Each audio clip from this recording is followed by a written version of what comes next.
I would like to take my first question to Major Shah. Now, sir, Peru is currently in a massive political crisis. We know that there have been protests which are going on in Peru. Today is the 9th day, wherein the demonstrators are demanding the reinstatement of former president, but the current president has ruled out the possibility of resignation.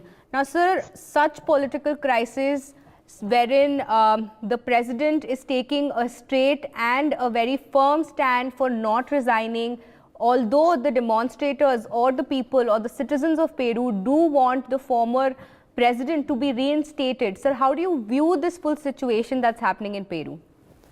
Okay, Riyanka, that's a very, very interesting question. You know, there has been a political turmoil in Peru and particularly in Lima for a very, very long time. In fact, it's been going on. It's not just now. It's a development which has risen over the years. In fact, one of my very, very dear friends, Ambassador Manpreet Vora, who I have done a lot of theatre with as well. He was the ambassador to Peru over a decade ago, and right now he's the ambassador to Australia.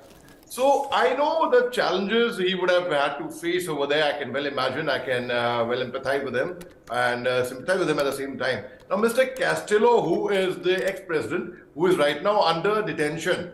Now, he is also being investigated on charges of rebellion, conspiracy, but he's denied all the accusation. Now, the Awam, the public over there, they want Mr. Castillo to be reinstated, to come back. Now, this whole issue, we have to understand the crux of the issue. The whole issue was actually when the government said, okay, when Mr. Castillo said, okay, I will dissolve the Congress. So the current president, Ms.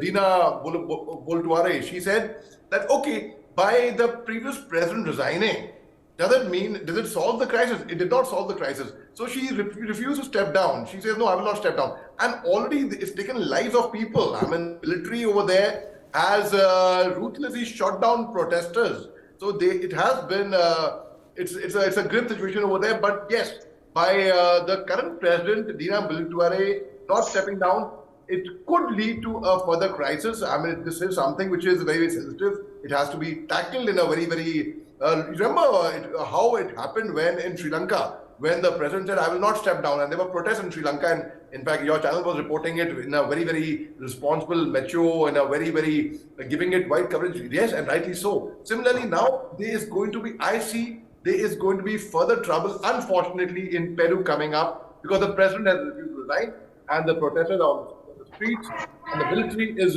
taking action against the protesters. So yes, when such a situation arises, and it's for the 9th day, and it's going to go on further, Fiza. So yes, unfortunately, my heart sinks when I say that yes, there is going to be further trouble in Peru. All right, Major Shah. Now